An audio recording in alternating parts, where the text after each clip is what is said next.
नमस्कार. विश्व कोंकणी यूट्यूब वाहिनीचे कोंकणी कथालोकाचे समस्त वीक्षकांक आत्मीय स्वागत. आजी हांव एक मराठी जानपद काणी सांगता, संग्रह केल्ले श्री A.K. रामानुजन हांनी. काणये नांव म्हस गेल्ली आनी कुंकड आयले म्हणून. एक गांवांतू एक दुर्बळ मनीस आशिल्लो. ताका बायल आनी चेडूं वय आशिल्लींची. तागेली बायल भारी चांगी. तागेले दोनी मंतार म्हशी आशिल्लींची. एक दीस तो बायलेले सांगता, एक म्हशी व्हरून विकून येता जायना हांवें, थोडे दुड्ड मेळटले नवे म्हूण सांगता. ती बामणान कस सांगल्यार जायत म्हणटा. जायत म्हूण सांगता ती. तो हेर दिवस काणयेची एक म्हशी आंबूण घेवन सांते वता. वतन वाटेरी ताका आनीक मनीस मेळटा. तो घोड घेवन येतर आशिल्लो. तो हक्क निमगिता, तूं खंय वतरस म्हणून. मिगेल पळय मंतार म्हशी विकूक हांव सांते वतस म्हूण सांगता. ह्या म्हशे घेवन सांतेले ताई ते वता. गे मिगेल घोड तुक जालो, म्हशी म्हाका दी म्हूण सांगता तो. हो जायत म्हूण सांगता. तो म्हशी घेवन वता.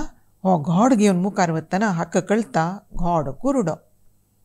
आतां कसो करचें, पळया विकू जातकी म्हूण वपास मुखार वतना आनीक मनीस येता. तागेले गाय आशिल्ली.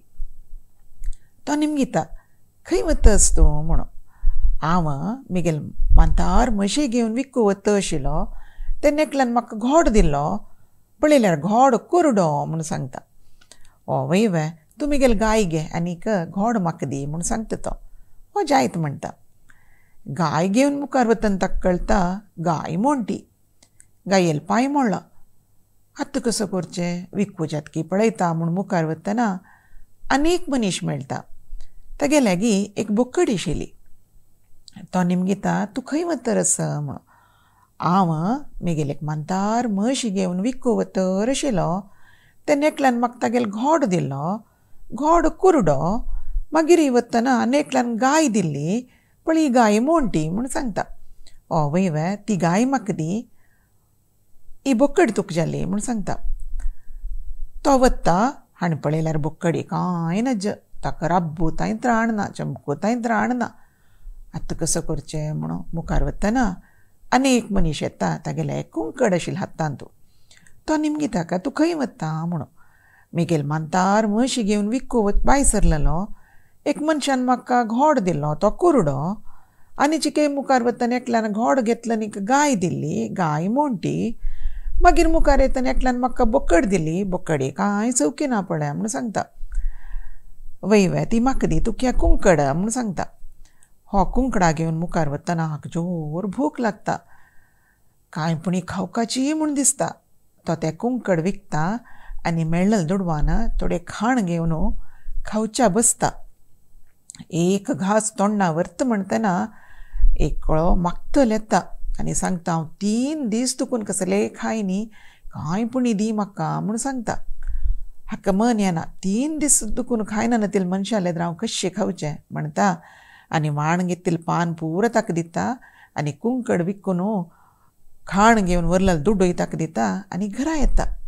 घरा येतना रात्री जेतरस बायलेन चेडवांक जेवून न्हाणोवन न्हिदयलां. बामणान आयले कुडले सांग, ती निमगिता, इतलो वेळ जालो वे, पुरो जालो वे, कसो जाल्लें, म्हशी विकली वे म्हूण म्हणटा. म्हशी विकूं गेल्लो वय गो, एकल्यान म्हशी घेवन म्हाका घोड दिल्लो म्हूण सांगता. वय वे, लायक जालें, चेडवां खेळू जालें न्हय, चेडवान उठायाची अन्नान घोड हाडला पळय म्हणटा. राब राब, तूं गडबीड करूं नाका. घोड नात मेगे लागीं. तो घोड कुरुडो. मुखार वतना एकल्यान घोड घेवन गाय दिल्ली म्हूण सांगता. तें लायक जालें. गायची दूद मेळटा न्हय चेडवांक म्हूण म्हणटा. खंयच गायी पळया म्हूण भायर वच्च्या वत्ती. तूं गडबीड करूं नाका म्हणलें न्हय, म्हाका सुरवे थोडे उद्दा दी पिवच्या, मागीर तुका सांगता म्हूण सांगता. आनी उद्दा पिवन सांगता, गाय मोणटी गो. मागीर चिके मुखार वतना म्हाका एकल्यान गाय घेवन बोकड दिल्ली म्हूण सांगता. तें लायक जालें. बोकडी दूद गायची दुदा पशी चांग खंय जिवाक, चेडूं पितलींची म्हूण सांगता. खंयच ती बोकडी म्हूण म्हणटा. बोकडी ना गो. मुखार वतना एकल्यान बोकडी घेवन म्हाका कुंकड दिल्लें म्हूण सांगता. जायत बा, कुंकड सकाळी जागयत खंय आमकां पुरा जाणांक, लायक जालें न्हय, खंयच तें म्हूण म्हणटा. आतां कुंकडय ना गो मेगे लागीं. हांव तें विकलें आनी पोट्टा भूक जेत म्हूण खाण घेतलें म्हणटा. लायक जाल्ल्या बा तुमी भुके नासची वे इतली चमकून म्हूण म्हणटा ती. जाल्यार हांव खाणय खायनी गो. एकलो मागतो लायलो 3 दीस तुकून खाण खायनी म्हूण म्हणालो. म्हाका खावच्या मन येनी ताका दिल्लें म्हूण सांगता. व्हरलो दुड्डूय दिल्लो म्हूण म्हणटा. चांग काम केल्लें तुमी पाप 3 दीस तुकून खायना न्हू तिल्या पोट्टा गेल्लें एक चांग काम न्हय दुड्डू दिल्लें भारी चांग गेलें. कांय होडनय वचा तुमी हात पांय धुवन येयाची व्हरलें रांदप आसा हांव तुमकां वाडटा म्हूण सांगता. तो जेवता आनी दोगांयनी देताची. हे दीस सकाळीं उठा न्हू घरा बागेल काडटना कसं पळोवचें. तागेल मांतार म्हशी आस, कुरडू न्हय तील घोड आस, मोंटी न्हय तील गाय आस, सौख्य आशिल्ली बोकड आस आनी लायक वाडिल्लें कुंकड आस आनी एक पान्नार बरी रुप्या पावली आस. तें पळोवन दोगूय तोंडा तोंड पळोवन घेताची. धावळी काली म्हाका रुपार येयल देव म्हूण लेखताची. तांगेल चांगपणा तक्क प्रतिफल तांकां मेळ्ळें न्हय वा. चेडवानो नमस्कारू.